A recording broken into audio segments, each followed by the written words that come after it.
Bridget Hammett was sitting next to me in algebra, to my left. That mattered. I didn't like anybody sitting on my left side. In most of my classes, I made sure to get the seat next to the window so nobody was on my left. But the first day of algebra, I was late to 6th period, and all of those seats were taken. So now Bridget, who was the hottest junior, maybe the hottest girl in all of Douglas High School, was sitting on my left side and texting Sophie Tapper, who sat on my right. I knew the text message was about me. It was like I could feel when people were talking about me. My left arm was killing me, and I needed another Percocet. 10 minutes till the bell rang. I needed to get out of there. Not just out of algebra, out of the whole damn school. I came in early today to do this stupid makeup exam, and now I was wiped. I used to leave after 7th period. These days, it was after 6th. Soon it would probably be after 5th. I couldn't stand being there. Being a fucking junior again. A 17-year-old junior. The guy everybody pretended not to stare at. Before the fire, girls were always staring at me. I liked it back then, feeling them watch me in class, knowing they were texting their friends about me. I'd get these emails about how they wanted to do it with me. Lots of details in them. Now it was different. I got no emails at all. I knew what the girls were saying about me now. How if they looked at me from the right side, as long as they didn't see my hands and arms, I looked hot. If they looked at me from the left side, it was like something out of a horror flick. There was only so much of that kind of staring I could take before I wanted to toss all the desks out the windows. The bell finally rang and I was out of there without looking back. I walked straight to my car and got in. Some dealership in Jacksonville donated the car to me after I got out of the hospital.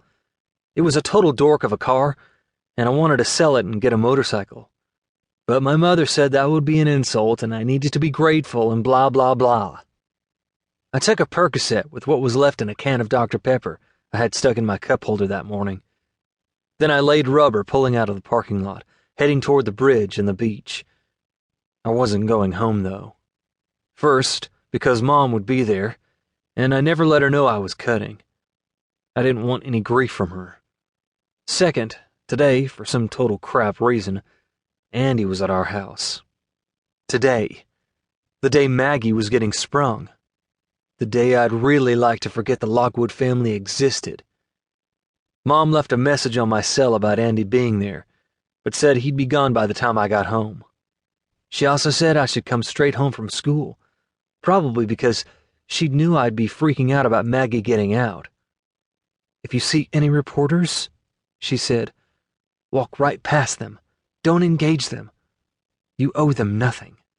Reporters? Shit. They'd just better stay out of my way. No way I was going home until I was sure Andy was out of there. I wasn't taking any chances seeing any Lockwood. Not Andy or Laurel or the bitch who burned my face. It was for her own sake. I might kill her if I saw her. Money could buy you anything, including a get-out-of-jail-free card.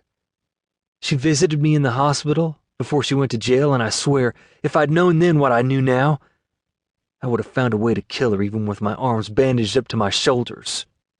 I had this really tasty fantasy of setting her on fire.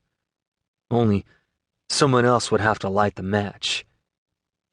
I wasn't big on flames of any kind these days, but I like to imagine her getting burned at a stake, like they used to do to witches. She was a witch, all right. It was a sick fantasy, but not as sick as burning a church full of kids.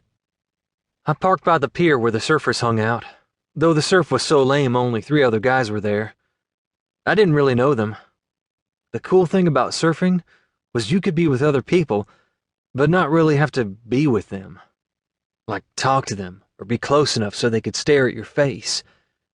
The water was still warm enough that I really didn't need my wetsuit, but I put on the top half anyway because I wasn't supposed to get sun on my arms. I spread sunscreen over my screwed up face. Then I paddled out and waited for a wave worth riding in.